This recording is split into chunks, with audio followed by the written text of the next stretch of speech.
We are back. We are back, bumblebees. Season 2, episode 10. 10 episodes into this year already. Wow. We just recorded episode 9. It's currently uploading to the drive so that AJ can edit it. I'm going to actually let him full-length edit and clip that one so that I can do this one over the next day or so. Mm-hmm. We are recording well into March, and today is January 25th. So we're doing a thing. I reached out to Meg from Recover Your Power, although I think she's Meg Talks now on TikTok. Try to get her back down since she couldn't make it in January. Hopefully we can get her in February. Mm-hmm. And then the only other thing that I have that's new information that you guys didn't know since episode 209, because we just recorded it 2 hours ago, is that I'm waiting on a 72 volt battery for my Suron to come.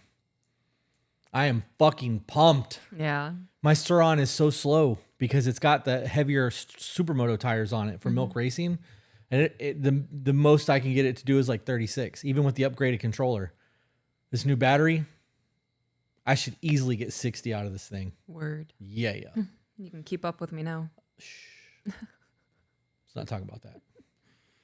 I can keep up with you on my Teleria. You could, yeah.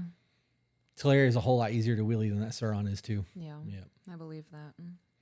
Yeah, I'm excited about that. We need to ride the Rev 1 bikes that are in the garage. We do. So that we can review those. We need to take them to that trail. Ankle problems, though. Yeah, my MRI's tonight, though. Little Miss Gimpy over here. We should have answers soon on what the fuck is wrong with me. Yeah, hopefully. I think it's a sprain. I don't know. That bone not sitting the way it's supposed to sit. Well, he just said the gap is worried. larger. And he said that if you've had a previous injury, it can cause that. Yeah. So if that's the case, you may just be living in a brace for the rest of your life to help keep things squished. I can't dance or anything like this right now. This is not acceptable for me. Like, I'm scared to stand up off of the couch. Yeah. And roll my ankle. Like, well, this can't be the rest of my life. Because the sprain is there right now. It's healing still. Okay. It'll get better. I hope so. It's been 3 weeks. I'm optimistic.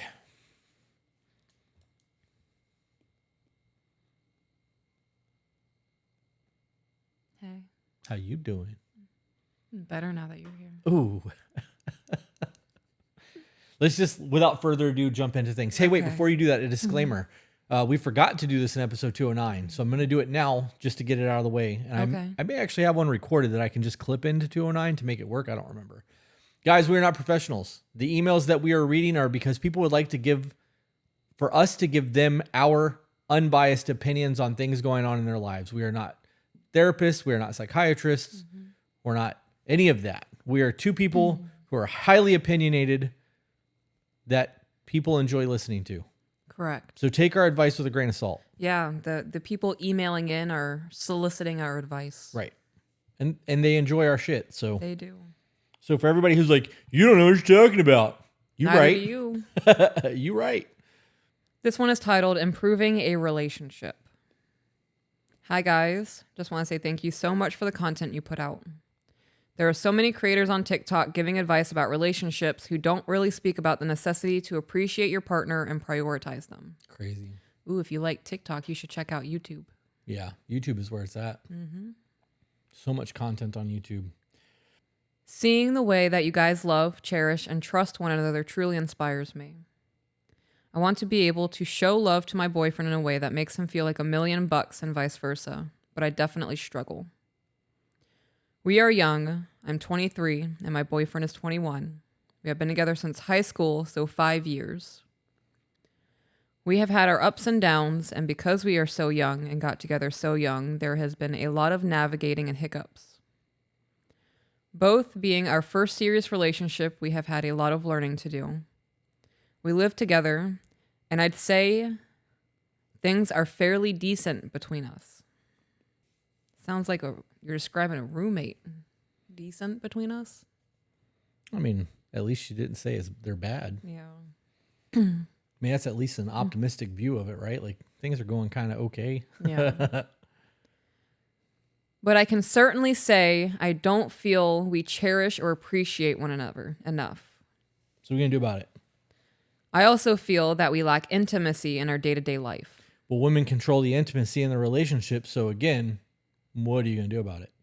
If you know this is the case, guys, when you're sending these emails, if you know that this is the problem, you already know. Just that's what you need to fix. Like, you know what's going on already. I love him dearly and see so many incredible qualities in him that shows me that he has the capability to be a great man and provider, but I think he struggles with a lot of insecurity that holds him back. Probably. I also have a lot of control issues, communication issues, and life trauma that makes me very fearful and apprehensive. I know that we are both trying every day to make one another happy, but it's not as black and white as it always seems. I've been trying to really work on communicating my needs and feelings without anger. I feel like I take on a lot of responsibility in our day-to-day life, and then I become overwhelmed. For example, we both work part-time. I worked part-time because I have a medical condition, and he works part-time because he is a student on and off. How are you a student on and off? I don't know. I do the grocery shopping, cooking, laundry, and a lot of the cleaning. On the weekends, we usually clean the apartment together. We have 3 cats and 1 foster kitty. We alternate feeding them, and I do the litter boxes and other cat care. He takes out the garbage and recycling, and we alternate dishes. I feel like I am overwhelmed a lot of the time by everything that needs to be done, and he frequently forgets to handle the things he needs to do, which leaves me frustrated and always having to remind him. This is a you problem. That is a you problem. If you had a standard that you wanted the house to be kept to, and my standard was 10 clicks below yours, and to me everything looks good and to you it looks filthy and you freak out about it, that's a you problem, because to me the house looks great. Right. I'm keeping things clean to my standard of things. If you want it to go beyond that, like, you can't freak out at me over that. Like, I'm doing what I think is to par. Anything beyond that, that's like not to your standard, you're either going to have to come and make to your standard or explain it to me the way you want it done, and hope that I'm willing to cater to that, because you can't expect people to live through your eyesight. Like, the way you view the world is not the way someone else is going to view it. And that doesn't make them wrong. It just means that you guys don't view things the same way. Right. I'm a fucking slob. My cars are always clean, always.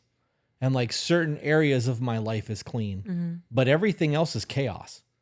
Like my whiskey wall is taken care of because I don't come in here and fuck with this shit. Like I don't ever set nothing down on the countertops, but like my computer desk is a disaster, but I know where every single thing is on that computer desk because my life is chaos. Right. My toolboxes aren't like that. My toolboxes are clean because if I need to grab something, I need to know where it is. So I'm not sitting there searching for it. The point in that is that we are going to view things differently. And if she's a neat freak and he is not, and this is a problem for her, this is absolutely her problem. Yeah. Back into the email. Yep. He says he would step up and do more, but it's difficult because I have to walk him through every little thing as he is not super independent. Wait. Is that really the case? Or does he just not do it the way you want him to do it? Right. The difference of standards. Right. Because I'm willing to bet that's what it is. It has nothing to do with him being independent.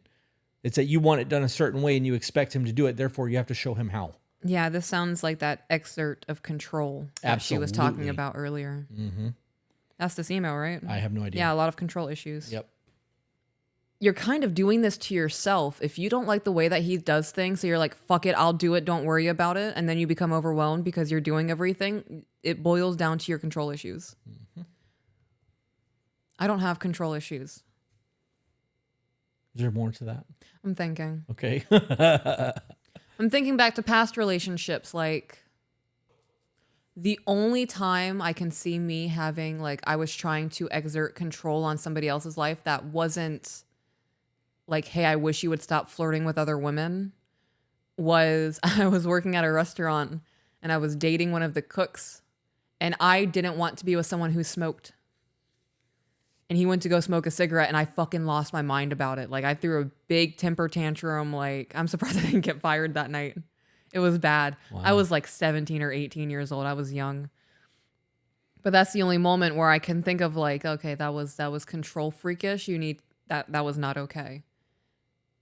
I don't know. My best advice is you can't control people. No.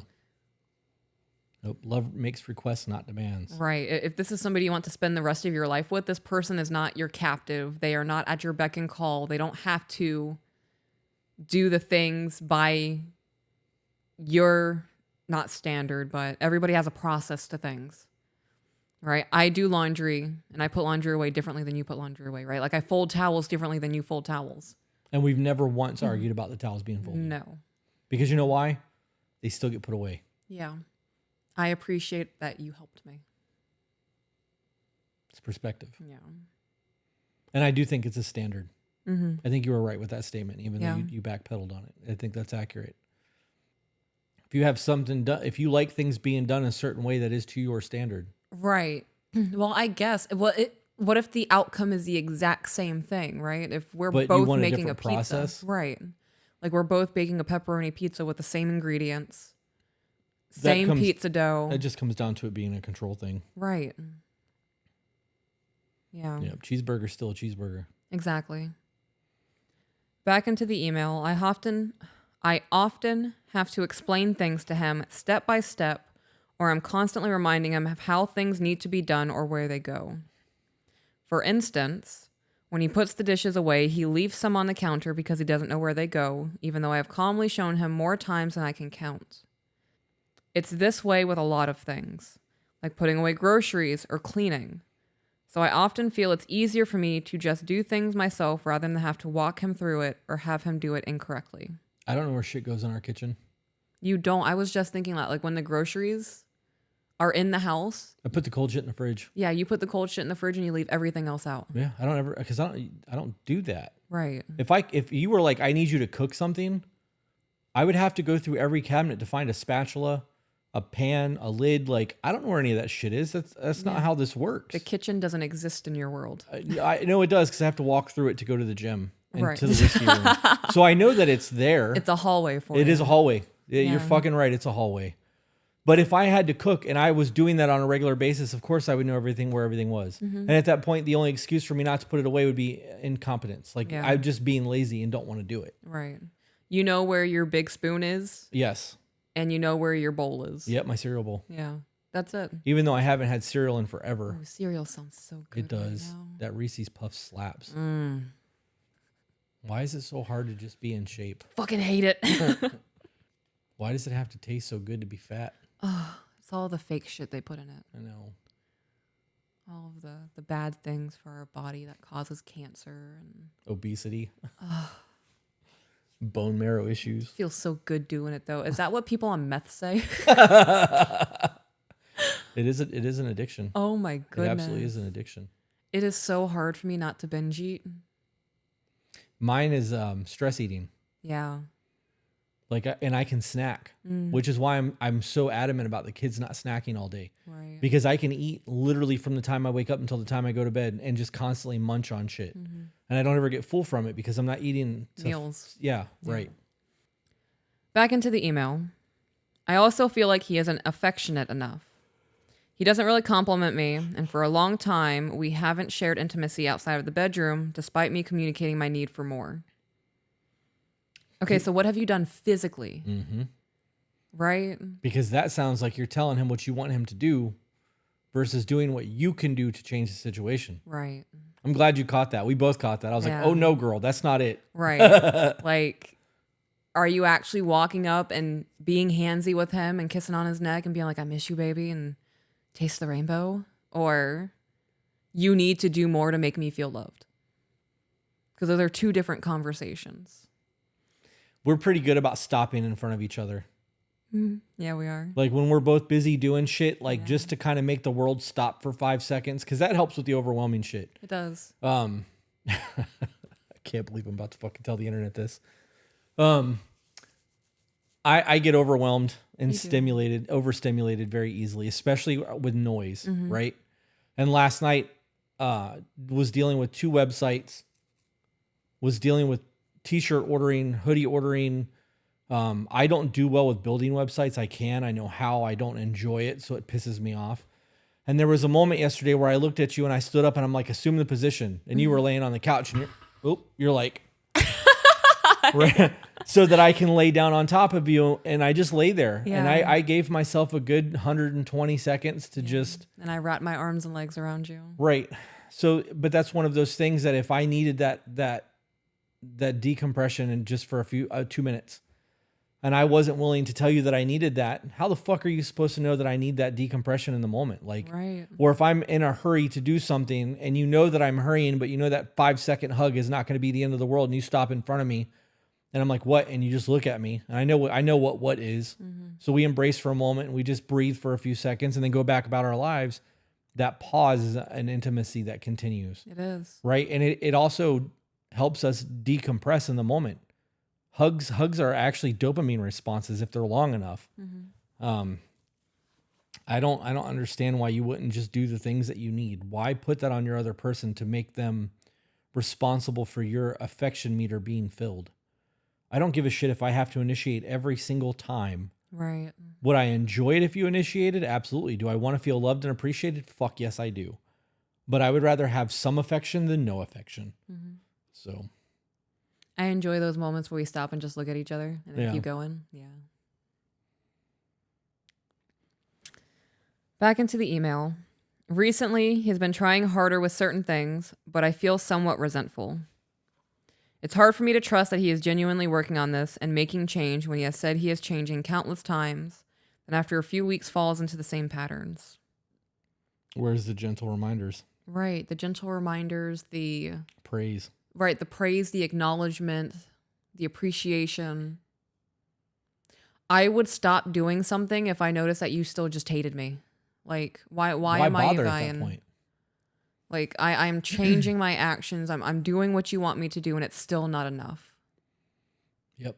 Why bother? Yeah, she's gonna bitch at me if I do it or if I don't. Yep. Rather It's a not lot of exert the relationships. energy. Yeah. That's a lot of people's marriages. Why bother? I'm not going to win either way. I'm not going to feel like I'm doing the right thing no matter what. Right. How about that instead of win? Because people are like, well, you're not supposed to win in your marriage. Yeah, I know. We say that shit all the time. But if you feel like you're not doing the right thing instead of winning, how about that? Same meaning, but Right. Back into the email. It makes me feel resentful that I need to constantly communicate my need for attention or affection because I feel he should want to share those things with me. This will never stop. You will always have to communicate your need for attention and affection. yeah, because you're not dating Professor X. Right. He's not a mind reader. He's not going to know exactly what's going on with you every second of the day and just spidey senses. I have to go hug her right now. She's fucking going through it. That's not, he's focused on his own things. Yeah. When we say to you guys that perception is reality, this is what we're talking about. Your perception and the way that you view your life is yours. He is living his own existence. Right. Like he is not solely here to be your support human. Right. He has a life. Here's another question. Have you taken the love languages quiz? That's a good question. Because the way that people give and receive love doesn't always line up. And knowing how your person receives love and what they need could change. Like, you know what I mean? The way that you want to present that. If you know, you know. If you don't, then you're guessing. Or you're just blind to it and don't know any better. Right. Ignorant or whatever. And just like that, you guys have Elton Peaches. I hope that helps with whatever's going on with your headache. This definitely did help. The light started becoming too loud. I just feel disconnected from him, and someone I used to view as my best friend is slowly becoming someone I don't want to be around much. I wonder if he feels the same way. I'm willing to bet he does. I'm willing to bet that's a mutual feeling. He feels I don't appreciate him and how hard he tries and that I nag him. I feel like I've become his mother. Well, there you go. There's The your moment you start nagging, you 100% become his mother. Yep. How about you just accept your person for who they are? Let them love you the way that they love. Right. And if you need love in a different way, articulate to that. You know, be like, hey, I know that physical touch is a really big deal for you, but I need words of encouragement, right? Or positive affirmations, because that's one of the love languages, Yeah. right? I need something other than physical touch. Buy me flowers, gift giving, something. I like rocks. Right. Bring me a pine cone. I also really dislike how reactive he can be. He will take the smallest inconvenience and turn it into a huge issue, and it stresses me out. And I try to be understanding that something that's minor for me could be a big deal for him, but it's just like every little thing. Is it every little thing, or is it just things that you perceive as insignificant? And he's just tired of the shit. Example, like his shirt is wrinkled. Instead of just taking a deep breath and ironing it, he will freak out about how he always dresses like shit and he is never going to get promoted and be in the same shit job forever. That sounds like a very emotionally charged response to something, and it sounds like he's living in fight or flight. I get it. Yeah. I don't wear wrinkled clothes. Mm-mm. I won't. I want an ironing board just to like go above and beyond for you. I'm not doing that. If I see clothes in the like hanging up that are wrinkled, I throw them in the dirty laundry basket. We're washing them again and drying them again and hanging them up while they're still warm so that they don't get wrinkled. Your appearance into the world fucking matters. And if her job is to do laundry and his job is to pay the rent, he's complaining to you that he's tired of you not fucking putting the clothes away and letting them sit in the dryer so that his shit gets wrinkled. So there's a breakdown in communication there, obviously. Right. But for her to be like, well, just iron it. If my job is to pay the bills and I work to do that and your job is to do the laundry, I shouldn't have to iron my fucking clothes, just like you shouldn't have to go do my job. Right. I don't need you to go put gas in my car. That's my responsibility. You're supposed to make sure that I have clean underwear, socks, and my shirts aren't wrinkled. Like, this is a team effort. And if it was a once in a while thing, I'm sure it wouldn't be a big deal to just throw one of those shirts in the fucking hamper to have it rewashed versus melting down every single time. Right. And if this is like one of his 2 last clean shirts and the rest of them are sitting in the washer because you forgot to move them to the dryer. Right. Hypothetical situation, of course. Right. So now you're both nagging. Right. Right? Because neither one of you know how to communicate what you actually need. Why do you feel that way? Why does this bother you so much, babe? Yeah, why did it make you so angry? I can tell that this really got underneath your skin, and it happens a lot. Why are you so mad right now? Maybe he'll actually have the balls to be like, because this is a you problem. Where you're going to be like, well, it's a you problem. You can iron your own fucking shirt. Well, that's not what we agreed upon in this relationship. I always ask you, is there anything I can do? At least 5 times a day I hear that from you. Is it too much? Okay. No, because we look out for each other. Yeah. It's not hard to do that. Well, I meant more specifically like when you're fucking going through it. Like if I asked you a question and you respond in a way that's not my husband, I know something's off. So I ask, like, is there anything that I can do? Like, what can I do to calm your life right now? Right. Normally the answer to that is nothing. Yeah. Because it's me handling my responsibilities, and sometimes you're just going to get overwhelmed. But there are those rare occasions that are like, yeah, can you get me a soda? So I just don't have to get up right now. It's one less thing I have to worry about. Or can you call this so that I don't have to make that phone call and I can deal with the other things? That just comes down to teamwork too, though, and being compassionate to your person. I don't understand why people would want to live like this. Yeah, I love you so much, it's stupid. Right, but and I'm willing to go above and beyond to make sure that you are comfortable and I am not a stressor in your life and making sure that you have peace. Right. Why would you want to live in that constant conflict? Right. That's not fun. I know that she clearly doesn't enjoy it. No. But this comes down to her trying to control his actions and him not being able to say what he needs to say. Right. I guarantee you, just from this email, that shirt wrinkle problem is because he's angry that you're not taking care of his laundry. It could be that, definitely. And for everybody who's like, well, he's a grown man, he can take care of his own laundry. She's a grown woman. She can pay her own fucking bills. Yeah. There's a whole lot of things that could be done that he's doing. And there's a whole lot of things that she's doing that, she doesn't have to. This is just a teamwork thing, but there's a fall off. Yeah. That's what he needs to say, though. And like her becoming frustrated or inconvenienced that he doesn't remember where certain things go. If you're the one always cooking and he jumps in to help with the dishes afterwards, thank you for helping me with the dishes. Right? Babe, you're so cute. Never fucking remember anything. Look at you. Little memory forgetter. Boop your nose. This is where it goes. Make it fun. Right. Make it a cute moment. Make it I don't know. It doesn't have to be a battlefield over things.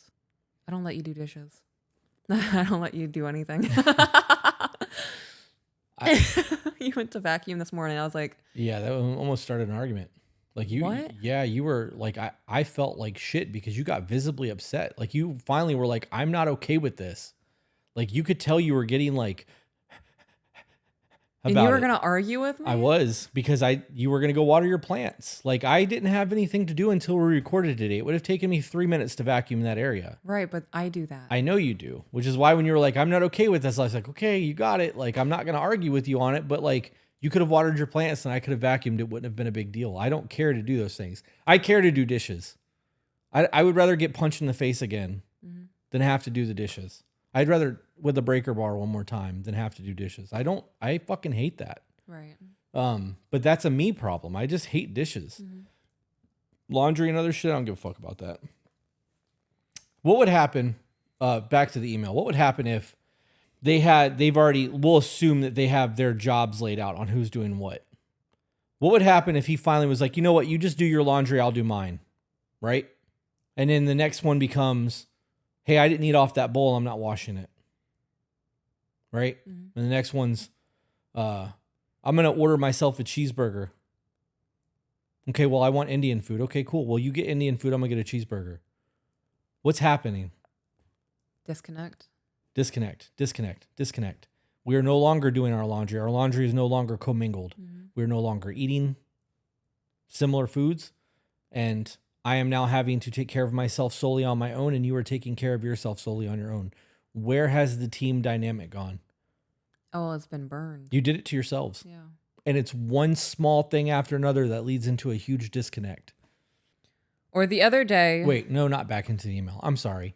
We have, you guys remember, you old school fans remember them giant round chairs that we used to sit in when this was the purple room? We have one of them in the living room, and we have a really long brown couch. And when the kids want to cuddle with mom, mom sits on the couch with the kids, the round chair with the kids, and they encompass this entire thing under a blanket, and they do their thing. And I sit on my couch, on my spot, still all the way on the other side of the room, and I live my life. And the moment the kids go to bed, we look at each other, and she gets up and comes to the couch and assumes the position, feet on my lap, lays down, and we spend the rest of our evening like that. The other day, because you were on your knee scooter thing, because your ankle's messed up, you sat down on that thing because it was easier than trying to get to the couch. And I sat on the couch and I looked at you and I was like, how come you're over there? And you're like, it's easier than rolling through. So I got up and moved everything out of the fucking way so that you could sit down on the couch. I'm not going to allow that one inconvenience of you not being able to easily get to the couch on your scooter disrupt our routine of intimacy. Because if that became a normal thing where you started sitting on that couch and I started sitting in my recliner, we are no longer touching each other 3 or 4 hours straight while we're watching TV or playing on our phones. That's a choice. Right. And it's okay every once in a while for you to, when the kids are here, to do the mom thing. I understand that that's mom time. But when the kids go to bed or it's bath time, Pop's time. it's my fucking time. Like, I don't understand why people do that shit themselves. I really don't, because you are doing it to yourself. These are your choices. These are your actions. And this is the result that you're getting. And if you're doing something wrong and you know it's fucking wrong and it's not working the way that you want it to work, you need to reevaluate what you're doing, because what you're doing is fucking wrong. Right. For the last 6 months, this is what I've been doing. And for the last 6 months, we've had fucking problems. Common denominator. Then that's not the move, is it? Or the other day, something happened at work and they blamed him even though it wasn't his fault.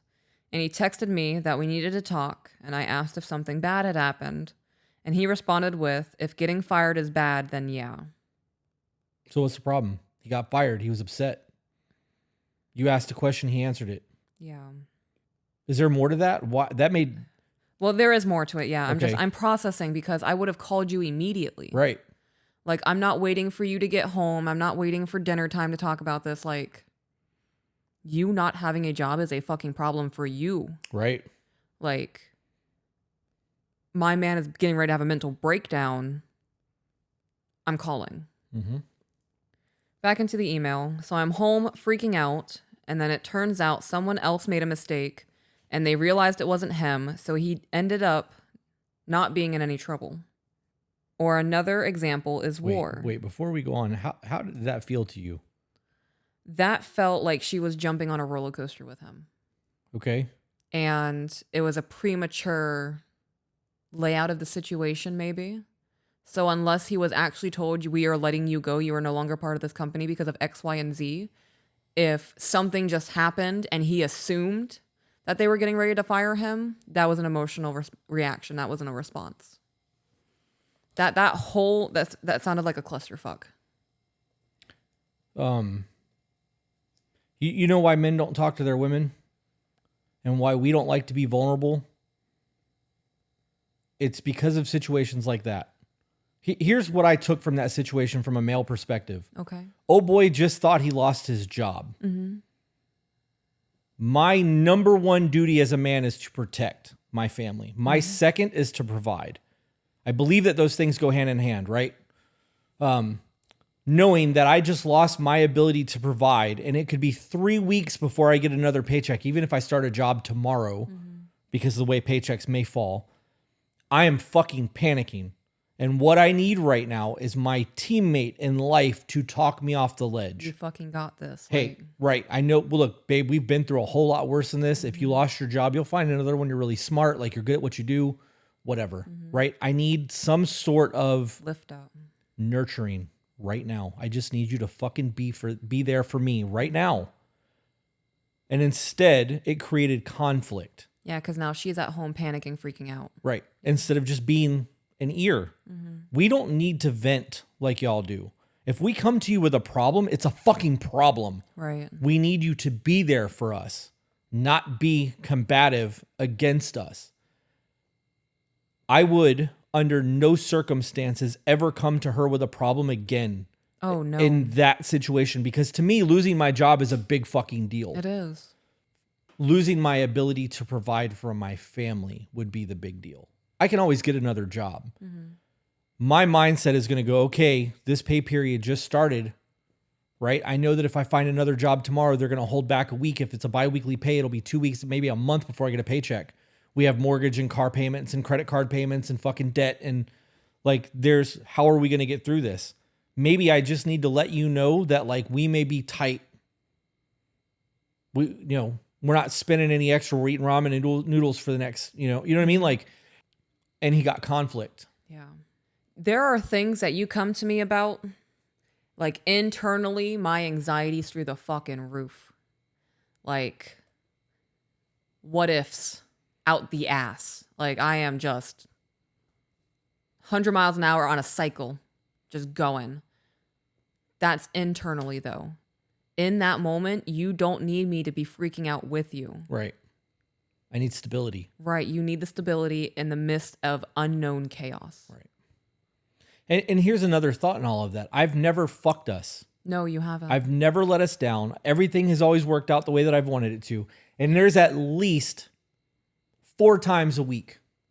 And that's being conservative with that number, where I'm like, this is what's going on in life right now. You knowing that information doesn't do shit. It's literally for me to put it into the universe, to hear it, so that I can problem solve what I need to problem solve and figure out how to move forward. At least 4 times a week. It's probably more like 4 times a day, but we'll say 4 times a week, right? You don't get stressed out in those moments. You know that I've got this figured out. You know that I'm just talking because I need to hear it. Right. Versus, what do you want me to do about this? I don't expect you to lead our house. That's my job. So when I'm giving you that information, it's serving 2 purposes. It's keeping you in the loop, but ultimately it's helping me make decisions. Yeah. Because I'm having a conversation with God or with the universe or myself or however you want to look at that. In moments like that, I also ask you, what can I do to support you? Yeah. Like, do you need me to problem solve with you? Do you need my brain, my perspective? Do you need me to shut up and look pretty so you can gawk at me while you're processing shit? Like, yeah, that's what teammates do. Yeah. That's why this dynamic works so well. There's an underlying level of trust there that I think is beyond reproach. And I think a lot of people don't have that. Yeah. Because they've been let down by other people and they're bringing that baggage into their current situationship. Yeah. Back into the email. Or another example is war. He is constantly obsessed with how America is going to go to war, and we'll talk about being drafted and all of this stuff. If I were a man, that would be an anxiety for me. I'm not going to lie. Because I don't think they're going to be out here drafting women in mass. Well, I mean, depending on what happens, they may draft women too. So that's actually a genuine concern. Right. There's nothing you can do about it. So getting hyped up and worked up over something you have zero control over is stupid. Yeah. It's completely out of your control whether or not you get drafted. It is in your control whether or not you actually sign up, like, and go. Right. You could, dodge the draft and worry about going to jail. If we go to war, though, and that's your duty and you're called to serve, you should serve. Right. The issue is that there's a very real possibility with the way things are going that things are going to collapse soon. And that is a fear for a lot of people. That's a healthy fear. And it sounds like he ain't built for that. It's exactly what it sounds like to me. Like, that's not me being shitty or anything. I'm not built for that. Yeah. Am I capable if I were to be drafted? I'm pretty sure I'm past the age of being drafted. This is in the 20s, right? I don't know. Draft. I don't know. I don't know. I'm past the age of drafting. Yeah. So You also have medical issues, so it wouldn't matter anyway. oh, true. I could do it. I could go to war. There is a massive moral issue within me. If it came down to, am I ever going to see my husband and kids again, or am I willing to take a life? That would fuck me up forever.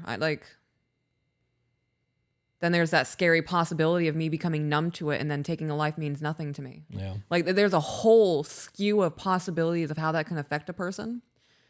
And that's less of a probability for me than it is for this man. Yeah. But to dwell on it doesn't do anybody any good. No, it doesn't. You're writing a check for a debt you don't owe. Yeah.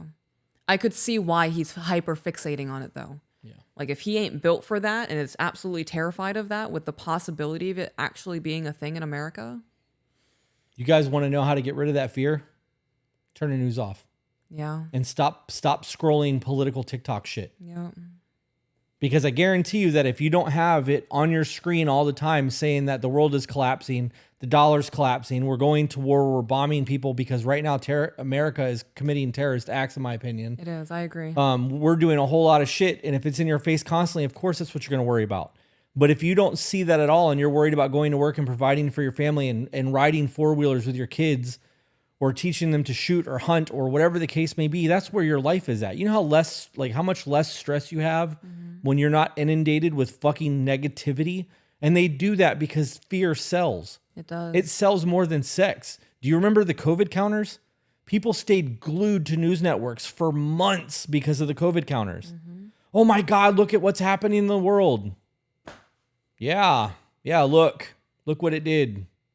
Right, while you're quarantined in your 3-bedroom, 4-bath. Yeah. While you're healthy and being quarantined. Yeah. We can't get into that either because that's still grounds for dismissal from TikTok. Gotcha. Back into the Or email. YouTube, I mean, yeah. In all of these situations, I try to explain to him that when he has these huge reactions to stuff, it stresses me out.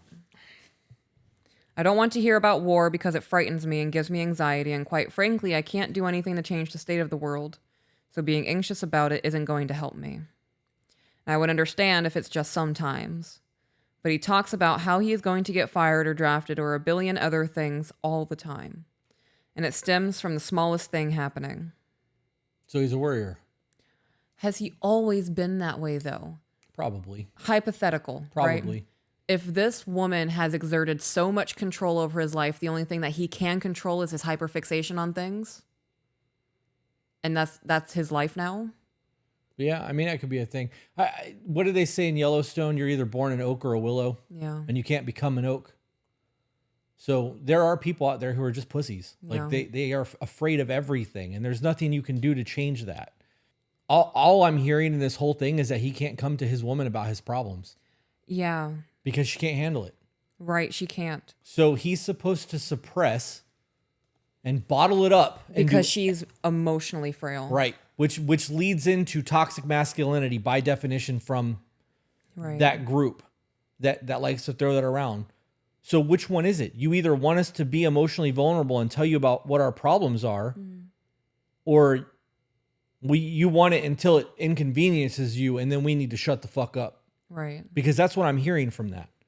Hey, I want to be there for you, but not like that. That was one of the points that I touched on in that garden segment at the part 2 of Proper Care and Feeding of a Husband. Women care about their man's emotional needs until it affects them directly. Right. Yeah. As long as it's not an inconvenience to me, I don't care. Yeah. Selfishness. You need a different teammate because you guys ain't cut out for each other. When you are going through it and you're having a hard day, it doesn't stress me out. Like, I feel bad.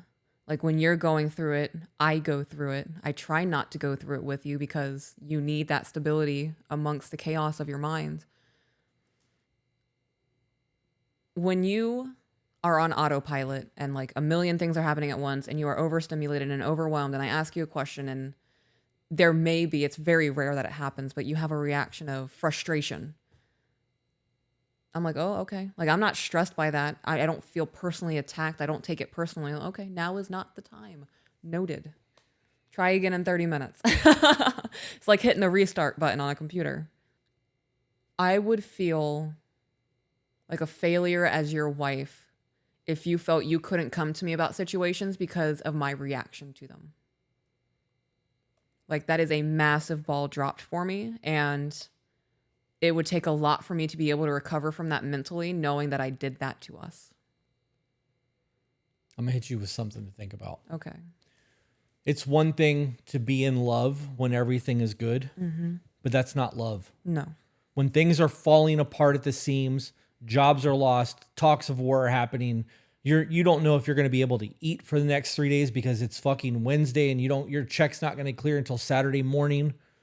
You're fucking worried about maybe using your debit card and bouncing the account, and my world is falling apart. That's when I need you to love me the most. Right. That's when I need you to be there for me, to like be my structure and my teammate, because all that good shit doesn't fucking matter. How you love me in good times is irrelevant. It's easy. It's easy. It's irrelevant. It doesn't fucking matter. When we're going through it and our worlds are falling apart, how we love each other and how we navigate that is what dictates the success of our marriage and our relationship. That's when I need you to be there. That's when I need you to cheerlead. Nobody goes to the fucking football game and listen to the cheerleaders cheerleading the winning team. They're already fucking winning. They don't need you. Right. Where's the other team? They need to sound the fuck off. Like, yeah. Don't love me when it's easy. I don't want it. If that's the only time you ever loved me, I don't want it. Okay. I'm just going to pick up from the paragraph again. Okay. I explained to him that I think he has anxiety. Oh, did she say it stresses her out in the previous one? She did say that it stresses her out. Okay. I might have skipped some sentences. I explained to him that I think he has anxiety and insecurity, and that's why he reacts this way, and should try to work on it, but he doesn't agree. It just drives me crazy. I want him to be my peace and my safe space, but more often, he just stresses me out. Okay, so in saying that, where are you his peace? Where are you his safe space? She's not, because he can't come to her with his problems without it being a problem. Right. You guys aren't made for each other. I agree. That's just all there is to this. This is one of those times where I'm be like, you guys are not cut from the same cloth, and this isn't going to work unless you fix your shit. You both need a whole lot of understanding from each other. Yeah. This whole email comes across very selfish, right? Like, she acknowledged that she has control issues and she's trying to work on that, and the way she can communicate feelings without being angry about it. This whole email is centered around how he's wrong, though, and how he stresses you out. And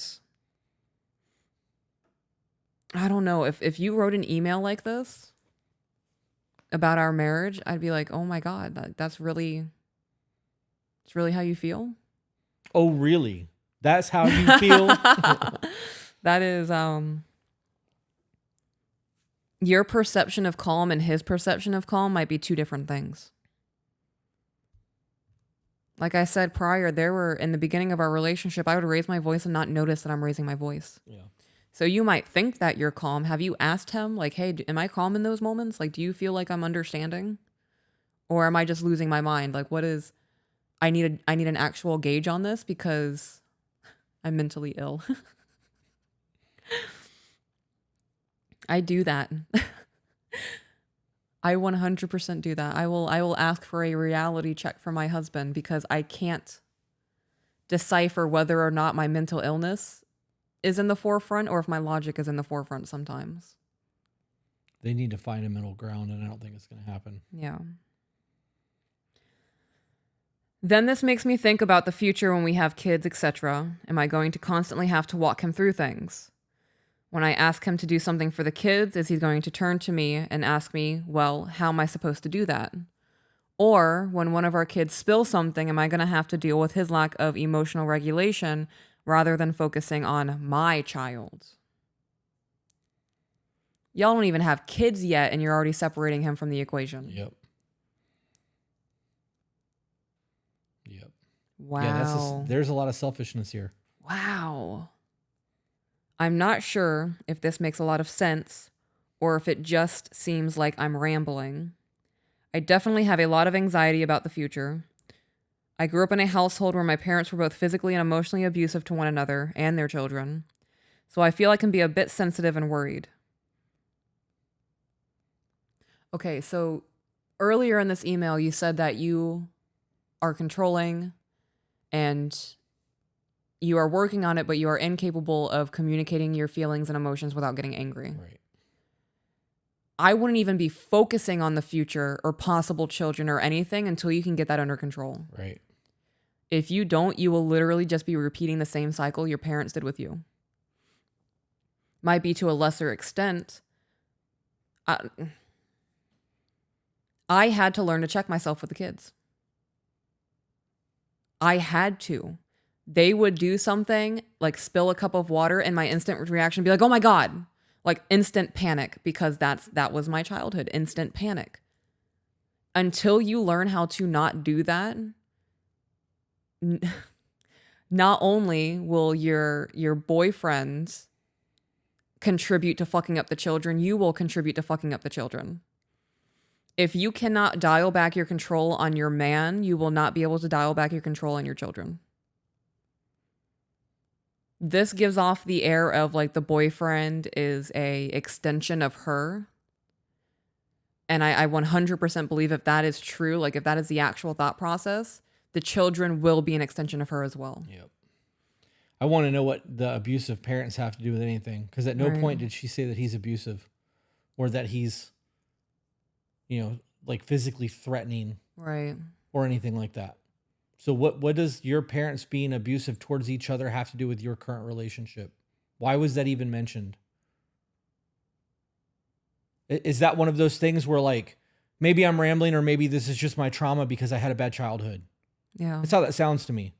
Because again, that's not you taking accountability for your current relationship and the things that you're doing wrong in this. It's placing blame. It's everyone else's problem, and people need to cater to what you need to make you feel good. And if that's the case, be alone. Right. Worry about you, and then you don't have to worry about other people trying to cater to you until you heal from your trauma and get past all your bullshit and find somebody who's more stoic and not a puss or anxious or whatever it is that you feel he is. But I can tell you right now that if you find a stoic, strong man, he's not going to let you control him like that. Yeah, he's not going to deal with all of that bullshit. Not even a little bit. Not going to let you raise your voice at him, be manipulative. Like, if you have a problem with how he folds the fucking towels, he will never touch a towel again. He's fucking right. You can either say, thank you, I appreciate you trying to help me, or you can complain that I'm not doing it right. I folded the towels that way my entire fucking life, and never once was it a problem with the towels. Towels were never like, hey, I don't appreciate you folding me this way. This ain't it, guy. Right. My towels have always fit in the closet the way that I folded them. I don't understand what the problem is. Right. You save that shit. You can show some gratitude or you can do it yourself. I really want to improve things. I don't want him to feel that he isn't good enough and all I do is bitch at him. And I want to feel as though he is someone who is capable and someone I can rely on and find peace in. Hopefully you guys have some advice. Thanks so much for reading. I wanted to touch on, so this emailer is frustrated that she has to go back and show him a couple of times where things go. What do you think raising kids is? Constantly that. Having conversations and 2 minutes later having to have it again. Right. Or having to have it again immediately after it's had because they're staring at the ceiling counting popcorn. Yeah, disassociated. Yeah. If you are so easily annoyed by your man, you will be so much more easily annoyed by children. Yeah. And if you cannot get your anger in control, you will fuck up your kids. This is another one of those emails where it was all about the other person and what the other person's doing and not what I'm doing in response. Right. This is what they did. This is how I handled it. Is there a way that I can handle it better? That would be a great email because we can break down like the details of them flying off the handle and you flying off the handle in return and things that were said. And, well, I said this. Well, what you said was kind of shitty. So here's how you reword it so that it's not kind of shitty and you guys can have a productive conversation to solve things. I didn't get anything from this email. other than he's the fucking problem and he needs to accommodate me. Right. And life doesn't work that way. You and I are two independent people living together and cohabiting and having a dope fucking existence because we're willing to work on how we talk to each other to get a good outcome. If you ever came to me out of the side of your neck screaming and being disrespectful, you will never get what you're trying to get from me. You will get the exact opposite. I will treat you with love and respect as long as you are doing the same to me. And when I no longer feel that I am loved and respected, we are going to have a fucking problem. And that's the way I approach our conversations. I know that if I come to you from love and respect to improve our situation, I'm going to get a positive outcome. I'm not going to be met with resistance. I'm not going to be met with conflict. You're not going to get defensive and start fucking hooping and hollering. Right. We're going to have a discussion. We're going to learn from what was wrong. We're going to correct it, and we're going to move the fuck on from there. Yeah. And we're not going to rediscuss this shit 6 months from now because we've already figured that out. Yeah. I couldn't imagine with the way that our marriage is, me not being able to come to you when I have a bad day. Yeah, I couldn't imagine it either. Even if it was every day. Even if every day it was something new. Right? When I realize I can no longer come to you and I need to get it out, where am I going to go? Another woman, maybe? Somewhere. May not be another woman. Could be my bro. Could be a psychiatrist. But it's going to go somewhere because I need somebody. Right. And you as my partner is not being there for me in the way that I need. He's not being there in a way that she needs either. So it's not, one side is right or wrong, but you guys aren't, this isn't it. Yeah, it sounds like they're young. Yeah. Definitely sounds like they're young. Next email? Sure. So I had this one pulled aside. Okay. Girlfriend believes an "Are we dating the same guy" Facebook page. Oh, fuck this. Yeah. Okay, so for those of you who don't know, there is an Illinois man who is suing multiple women in one of those groups for slander and defamation of character. And I fucking hope he wins. Because those groups are not to find out if somebody's in a relationship. It's a fucking shaming judgment group. It is. Those groups are toxic as fuck. Yeah. Yep. I hope that dude wins, and I hope that he gets everything he's asking for, because if he does, it sets a precedent for lawsuits moving forward for defamation of character and slander on the internet. I'm following that. That court date goes in March. Dope. Yeah. God, I hope he fucking wins. I've recently come across some of your clips, loving the content. It's so refreshing to hear both of you cut the shit, state the facts, and genuinely root your feelings, emotions, or opinions with conscious thought. Here's the situation in question. I don't expect anything from you, but maybe reaching out will help me process this on my own. I respect that. To bring you up to speed, met a girl, started spending time together in February of 23. Spending more and more time together, I officially asked her to be mine in July of 23. Experienced an unplanned pregnancy shortly after that. I told her I support you in whatever decision you want to make. I'm happy to be a father despite the scenario, but I would never change the way I see, think of, or respect you if you feel it's not our time. Why'd you laugh? Because there are so many ways to prevent unplanned pregnancies. Yeah, there really is. There really is. So for that to still be a problem at this day and age. Like, you have to go out of your way to have an unplanned pregnancy. Well, I guess maybe you would technically have to go out of your way to use a condom because there's an extra step there.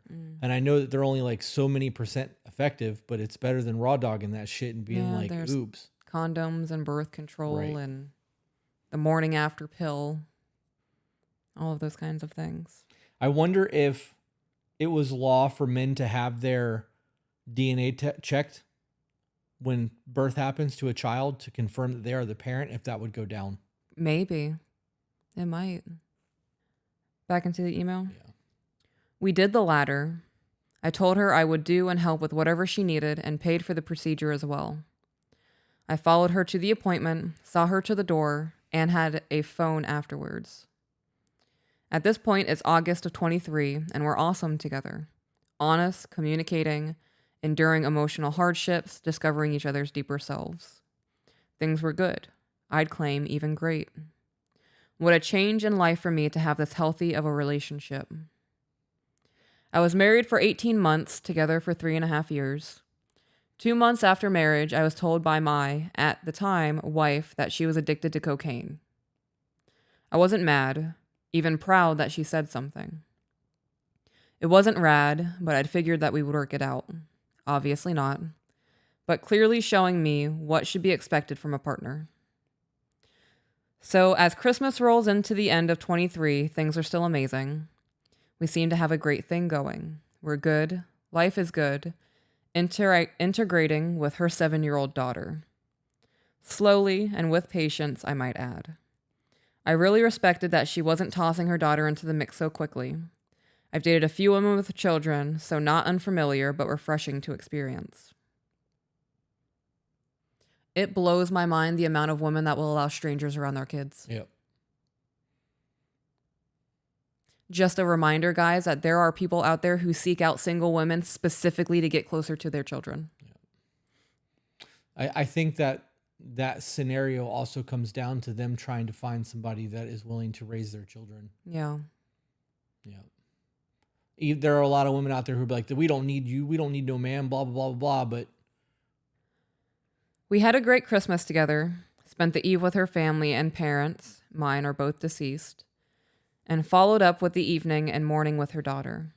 It was a lazy, mellow day. I did meet my girlfriend's ex-husband that day for the first time when he came to pick up his daughter. Now, here's where it gets interesting. We both felt like shit that week, sick, burnt out, etc. The last normal conversation was Thursday, the same week of Christmas. Friday and Saturday, I had reached out a few times. Knowing she was sick and not feeling well, I assumed her little to no response was from rest and recovery. I'm under the guise of her being sick at this moment, but on 12/31/23 at 3 a.m., I'm home from work bartending. I'm letting the dogs out, only to discover that my girlfriend has unfollowed/unfriended me on all socials. No, she's not your girlfriend anymore then. I fucking hate that. It's childish. It really is childish. Like, you are a whole ass mother. You are a working woman.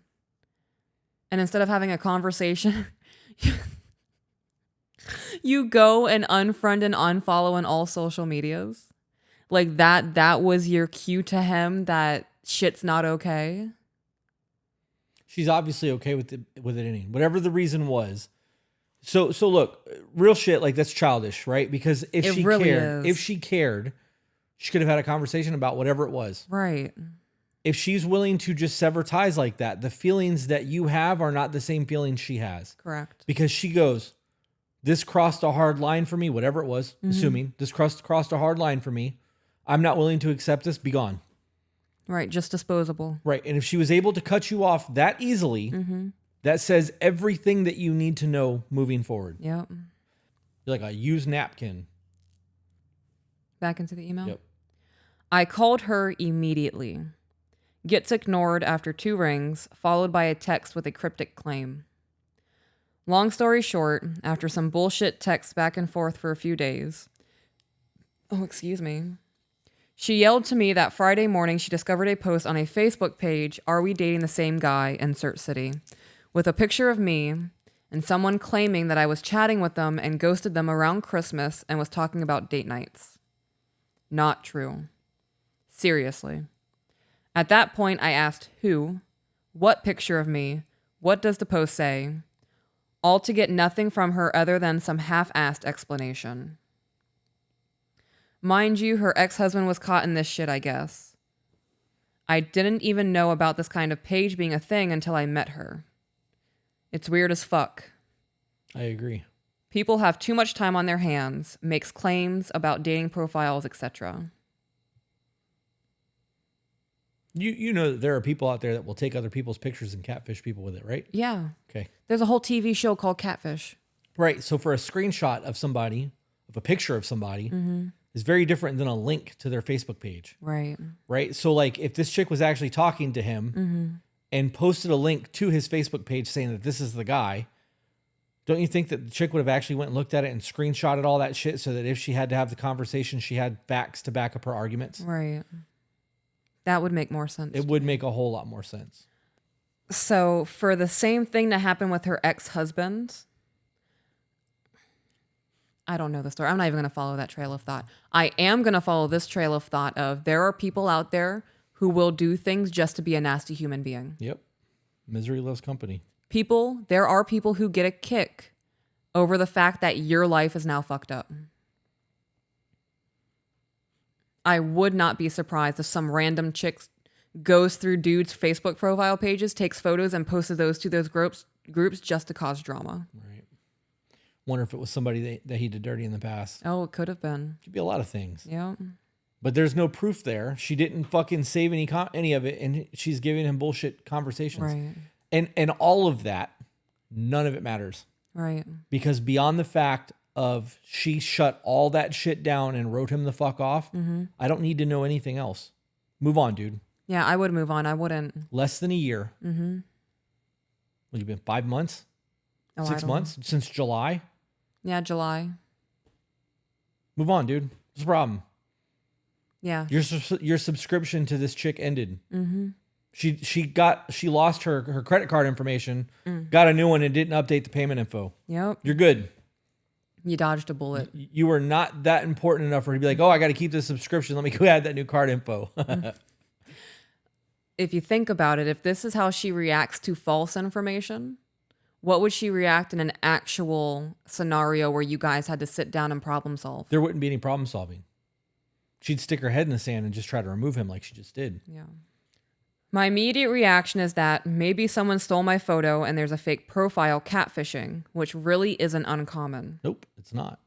That's how I knew about it. Mm-hmm. Oh, someone used your photo to catfish? No, I only know about it because I've heard of those things. Oh. Despite any offer... Hold on. Ain't nobody using me to catfish shit. Look at me. Stop. I got lucky. I don't want to hear it. There are so many women in my comments who say they wish that they had you. And there are women in my TikTok live going, where's my man at? Yeah, that's because they want what I'm able to afford you. It has nothing to do with my appearance. Zero. It makes me irrationally angry that you don't see how hot you are. It can be that way. Oh, it makes me so mad. I want to grab you by the sleeves of your shirt and shake you until you get whiplash. Shaken husband syndrome. It's dangerous. You're so sexy. Oh, it's so stupid. Just that you sighed and my heart fluttered. Get back into the email, woman. Oh, fuck. I love it when you tell me what to do. Despite any offer to mitigate the situation, nothing I say is even considered. The only response I've received is, it just doesn't make sense, which I agree to. You're damn right. Yeah, it doesn't make sense. I'm going to be honest. I would have to have you admitting to me that you cheated on me for me to believe it. There are so many deep fakes and AI and you can doctor text messages and all of that. Yep. If my man says that he hasn't done those things, he hasn't fucking done those things. What do you say to the people who says that you're naive for thinking that because of our past? I think because that we both cheated in the past. Yeah, we have both cheated in the past. I think that you are naive to believe anybody on the internet. Some random stranger on a Facebook page posted a photo of your man and says that they're talking to them. Okay, well, where are the screenshots of your conversation? Right. Can you show me the link to the profile? Right. Yeah. I would also immediately go to my man's Facebook page and look for that person and their friends. Yep. I would sleuth it. I think believing anything at face value is naive. Yeah. I want to know why you would chase after somebody who clearly just threw you away. Right. Like, where's your self-respect? Yeah. I'm good on that. I know my value. And if you don't see it, that's fucking good. Like, you just saved me a whole lot of problems. Whole lot of heartache. Especially in 6 months. Bring that shit on. You do you, boo-boo. I'm going to go do me. Back into the email? Yep. Mind you, there's no laundry list of me on these pages. I phoned some solid friends to do a little recon. None of the four could find the post in question or any others for that matter. Yeah. She left me hung to dry for 3 weeks with little understanding about where she stands. Within that time, we discussed things, not to any real conclusion, along with having sex and still spending a few nights together. We also bartend at the same job. Why would you sleep with her? Right? Why would you have sex with her while this is going on? No self-worth, maybe? Maybe. Or did you think this was going to fix it? Like, Yeah. Here's a really good question. Maybe she saw her ex-husband at Christmas time. They had a couple conversations afterwards, and she wasn't sure if she was going to try to rekindle that with the ex-husband. Mm-hmm. And you were fucking collateral damage in that because you guys are talking right now. Yeah, the Facebook page is an easy out. It's bullshit. Yeah. Let me give a reason. You're a part of this group that nobody can find the post in. Someone claimed that they're talking to you. Right. Way easier than just being like, yo, I was talking to my ex and like I thought we were going to work things out. I don't normally shit where I eat, but I couldn't pass this gorgeous girl up. From the moment I saw her, I was enamored and then discovered a person that I came to love deeply. It's been 6 months. Right.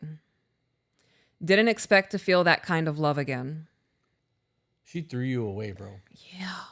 6 months after our courting, I was falling in love with you. I definitely had love for you. The love that we have now. Definitely not the same. Yeah, it is a whole new evolution of this is my person. Like, I feel like my soul is connected to yours. This sounds like he is a bounty paper towel. Mm-hmm. And not a selected size, but like a full sheet of bounty paper towel that was used to wipe a little bit of soda off the corner of her mouth and then thrown away because it was dirty. Yeah. That's how this makes me feel. I agree. That is definitely 6 months. Yeah. Is the other 98% of that sheet. You got one little little speck. It's dirty now. I can't. Yep. I can't talk about something I didn't do, nor provide proof or evidence that I didn't. How is that even possible? I can't stand being accused of something I didn't do. It happened a few times before with other girlfriends and even my ex-wife. So it's been 3 weeks since the initial discussion. Shit's been weird to say the least. In my mind and heart, I know I didn't do the thing she's assuming I did. So it's hard to change how I say I love you or sweet dreams. Also, yielding to this with sympathetic guilt as if I did what is claimed doesn't seem productive or conducive to either of us. So I gave space, backed off a little, but was always saying I want you and I want us. Also feeling like I'm foolish if I do too much or too little. I would go to the ends of the earth for this girl. I feel as if I've shown that to her multiple times. On a night that we were together after attending a work party together, touching, sneaking a pinch, but still being respectful about that within a coworker setting. They all knew we're together too, so it's not like we're hiding anything. We just like to keep things private. Set up the scene. We're at her place afterwards, kissing and touching, and end up naked together. She's sitting on top of me. Still says, you know, I still don't trust you. What the fuck? What the fuck? When a man finds a wife, he finds a good thing. Mm-hmm. This is a girlfriend. It's not even that. He is infatuated and going above and beyond for somebody who threw him away without the decency of a... What is this? She wasn't even willing to have a conversation as to why she threw him away. Right. Until he prodded it out of her with like multiple text messages and multiple phone calls, blowing her ship to have a conversation. Yeah. There's nothing else in this email that's going to make me change that statement. I would move on. She threw you away 6 months into this and you were fighting tooth and nails to save something. Because she's attractive? Yeah. Because you think that there's more to this than there is. Yeah. She's telling you she doesn't trust you. Why are you trying so hard, bro? She doesn't trust you. Yeah. Be like, cool, if you don't trust me and you can't prove that I did something wrong, this isn't it. Believe what you want to believe. I'm going to go about my life. Yeah. Find somebody else until you have another relapse and have the exact same scenario that you've had in the last 2 relationships now. Yeah. I'm good on that. You guys play too many fucking games, man. Yeah, This is why the dating pool is so fucked up. This is why men aren't getting married anymore. Yeah, this is disgusting. To be nude on top of somebody who you've had a relationship with and have an intimate moment and you've been flirting all fucking night. Like, me on top of you is a fucking power move for me. Right. That is like, I am in control right now. I am your sole focus. Just so you know, I still don't trust you. Yeah. Bitch, get off of me. I'd find a new job. I'd bartend somewhere else. Yeah, the bartender's easy to find a job. I'd have left. Yep. Back into the email. My heart sinks, lump in my throat, and I start to cry. I exchange a few, I just wish you would believe what I say, but it doesn't seem to matter. I stepped away for a moment to collect myself, only to return with the statement of, it's been 3 weeks since you've told me you love me. It's been 3 weeks since I've understood where we stand. I'm not saying I don't want to work for this and us, but I need to know if you want me or not. I can't keep living another 3 weeks bouncing back and forth as if things are getting better or not. I feel crucified for something I didn't do, and also absent of any real emotion other than kisses and sex. I asked her for a position. Don't want me. Do you want me to work on this or not? You can't just keep doing this and leaving me in the place of unknowing. Sure she can. She is. Because you're allowing it to happen. Right. It's been 3 weeks. Make a choice. Keep me or let me go. I'd feel foolish to keep being me just to get tossed when she's finally made up her mind. Okay, so why are you putting this decision in her lap? Your whole future you have now placed in somebody else's hands, and you decide whether or not I get to stay or leave.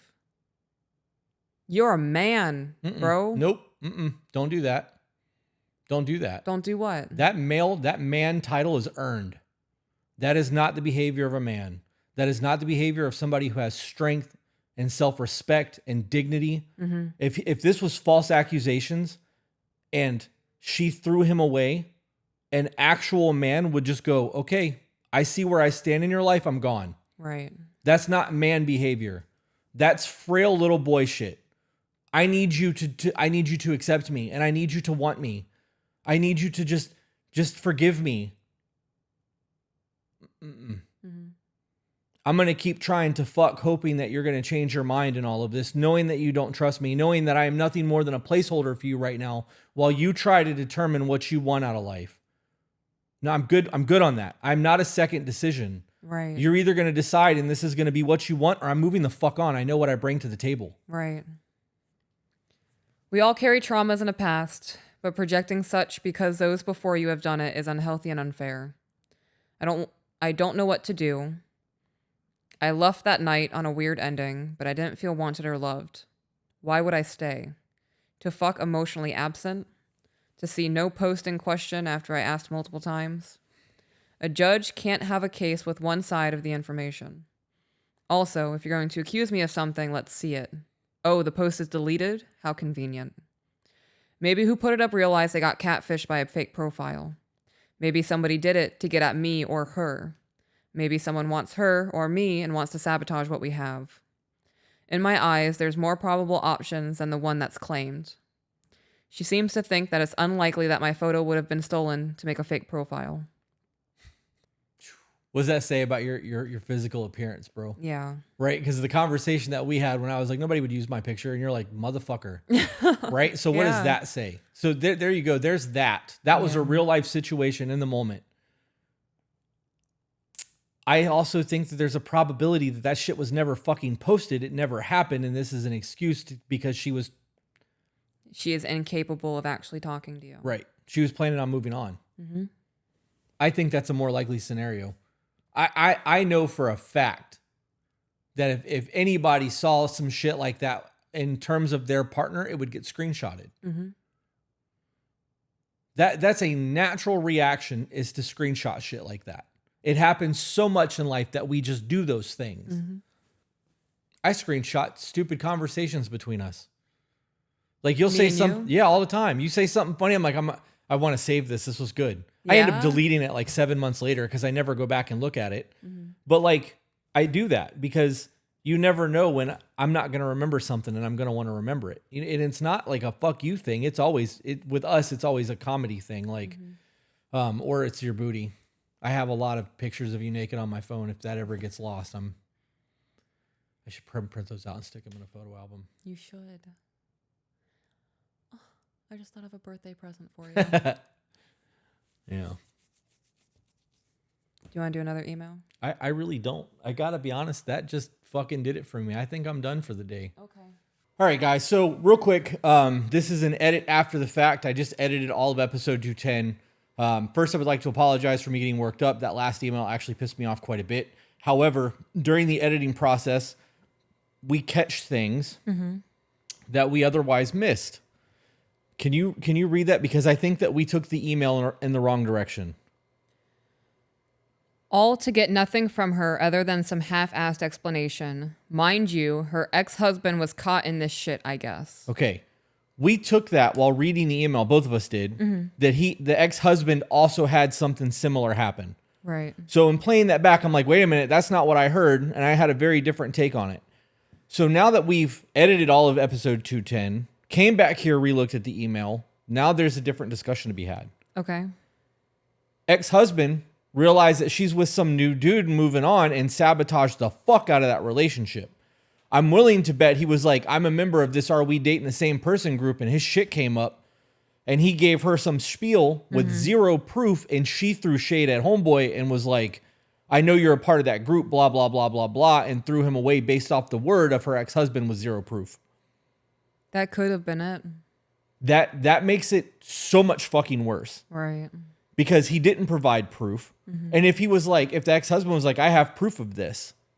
Well, where is it? Right. Show me. Because of Christmas Day, they spent the day together. He might have been like, oh, damn, she's actually moving on. Yep. Yeah, let me go ahead and just sabotage this shit and ruin it and just make this stop right now. Yeah. How close are the exes? Like, is she to her ex-husband? Do they co-parent? How long have they been separated for? Right. Is dude still a big part of her life in that? Is he still single, hoping that or is he a jealous guy and doesn't want to see this happening? There's a whole lot of what if in all of that. And it changes the entire conversation of the podcast in a lot of aspects from what we recorded. But I still stand by my she threw you away based off the word of another person. 100%, yeah. Yep. It's the ex-husband that hurts even more. That's dirty. It is. And it says a lot about who she is as a person because their marriage failed. Right. And he was able to influence her decision to throw you away with zero facts or evidence of proof of what was actually happening. So I'm going to cut out a whole bunch of the previous conversation that we had. And it's going to be a short episode because all of the other conversation was about how she has a repetitive pattern in her relationships. And I have to cut all that out now because Why? I don't believe that to be the case. I think the ex-husband sabotaged this relationship. I think that she took his word for what was going on and threw this dude to the fucking curb with no notice, no explanation as to what was going on, is still throwing shade at him and is now using him as nothing more than a bookmark until the next guy comes along because she doesn't trust him and he's fucking simping over her, being madly in love, trying to win her back. And that's not a thing for her. I think you should just add this on to the end of the conversation. You think so? Yeah, because there are people out there who do what we talked about previously. I don't get it. I don't get it either. My headache's back. Yeah, I think it's this email. I was going to say all it took was to turn the light on. All right. Well, we cleared up our shortcomings. Accountability is big for us, and I didn't want to let that go. I did put an overlay on the video while they were talking, but I was like, babe, you're going to have to pull that email back up. We have to address this because I think we were wrong. Yeah. So there you go. Well, all of this is speculation anyway. We can't be wrong in a speculation. Right. I do think that we misunderstood that. Yeah. Well, he could have been more clear. He could have. But it sounds to me like the ex is trying to sabotage shit. Yeah. And she fell for it, which says a lot about her. And then him trying to continue to chase that says a lot about him. Right. The whole thing is just heebie-jeebies. Doing 2 episodes back to back, like I thought I had this and I was good to go, and now I'm just drained and annoyed. Yeah. Where's your self-respect, guys?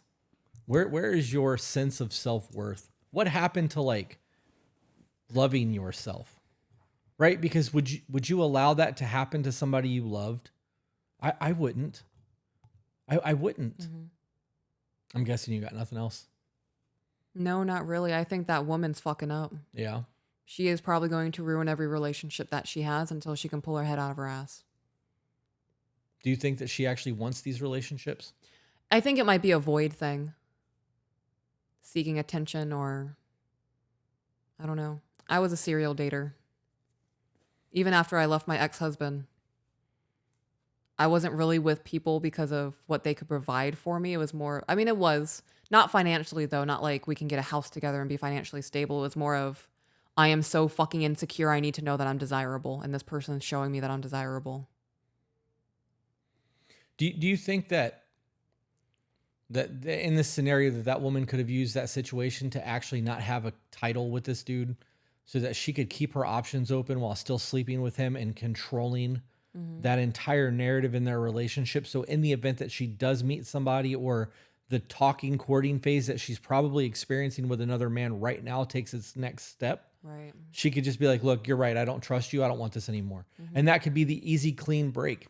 And there's nothing he can do about it because according to her, it's his fault that it's over. She's unscathed, unstained in her pure white dress flawlessness, moving on to the next guy. Right. Because it happened in her marriage too. Just dating pool needs a whole lot of bleach, shock, muriatic acid. A whole lot of cleanliness needs to happen to that whole situation. Everything in life is an illusion. Our government, Facebook, friends, the internet especially. I would not trust anything off of the fucking internet. Yeah. Fact check everything. Do you have anything else out in Peaches? No. With that being said, guys, remember you are the authors of your own life. So grab a pen. And we will see you on the next one. Bye, guys.